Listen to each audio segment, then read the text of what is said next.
Video میں ہم نے یہ سمجھایا تھا کہ ہماری دنیا کیسے وجود میں آئی، اب چاند اور سورج کیسے بنے تھے جانیں گے آج کی ویڈیو میں۔ السلام علیکم۔ دراصل جو الکا پنڈ ہمارے پرتھوی سے ٹکرایا تھا اور زور کا دھماکہ ہوا تھا جسے ہم بگ بینگ کہتے ہیں، جو آگ کے بڑے بڑے شعلے اس دھماکے سے نکلے تھے، اسی کے بھاپ کے ساتھ جو گیس دھواں کے ذرات وہ پورے سور منڈل میں پھیل گیا تھا، جو دوسرے گرہوں سے ٹکرا کر ایک جگہ جمع ہوا تھا۔ اس طرح سے ہماری پرتھوی کے علاوہ اور بھی سیارے پورے سورج کے چکر لگاتے ہیں، ٹھیک اسی طرح سے چاند بھی سورج کے چکر لگاتا ہے، اور وہی دھول اور مٹی سے جمے ہوئے گیس کے گولے اور انہی گیس کے گولوں نے آپس میں چپک کر چاند کی شکل اختیار کی اللہ تعالیٰ کے حکموں سے۔ اب اتنا بہترین سولر سسٹم اللہ تعالیٰ نے کیسے بنایا جانتے ہیں قرآن سے ہی۔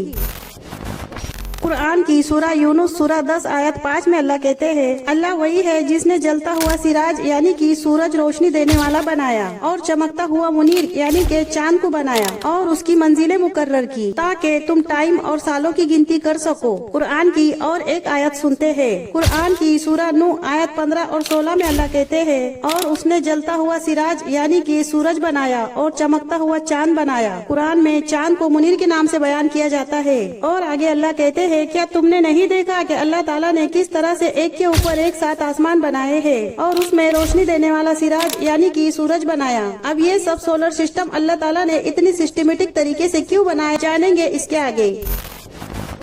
اللہ تعالیٰ نے حضرت آدم علیہ السلام کو سزا کے لیے اس دنیا کے قید خانے میں بھیجا تھا۔ اللہ تعالیٰ کے خزانوں میں کوئی بھی کمی نہیں ہے، ہماری دنیا سے بھی کئی ہزار گنا بڑے بڑے سیارے کائنات میں تیر رہے ہیں جس کا ہم لوگ تصور بھی نہیں کر سکتے، جس کے خزانے اور نعمتیں اور لذتیں ہم صرف قرآن اور صحیح حدیثوں میں پڑھ سکتے ہیں۔ اللہ تعالیٰ نے حضرت آدم علیہ السلام کو سزا کے لیے اس دنیا میں بھیجا تھا، اسی لیے ہماری دنیا وجود میں آنے سے پہلے ایک آگ کا گولا ہوا کرتی تھی۔ پہلے اس آگ کے گولے کو وجود میں لائے، پھر ہوا، وایو، آکسیجن کے لیے خوبصورت جنگل اور پیڑ پودے بنائے، پھر چاند، سورج، زمین، آسمان، سب کچھ آدم کے لیے۔ پھر جب دنیا میں اللہ تعالیٰ نے آدم علیہ السلام کو پھینکا تو اعلان کر دیا کہ جا، تجھے جیسی مرضی آئے ویسی زندگی گزار، یہاں تیری دنیا نقد ہوگی لیکن آخرت ادار ہوگی۔ پھر ہمارے لیے ایک بابرکت کتاب دی قرآن، جس سے عقل مند نفع حاصل کرے۔ پھر حلال اور حرام کی پہچان کروائی اور حرام سے ہمیں روکا گیا، اور حلال کو ہی تجھے فالو کرنا ہے، لیکن اگر تو نے میرا کہنا نہیں مانا تو آخرت میں چھوڑوں گا نہیں۔ ہم نے تیرے لیے دردناک عذاب تیار کر رکھا ہے، جہنم۔ جنت میں بھی آدم نے یہی غلطی کی تھی، منع کرنے کے بعد بھی اس درخت کے پاس گئے تھے۔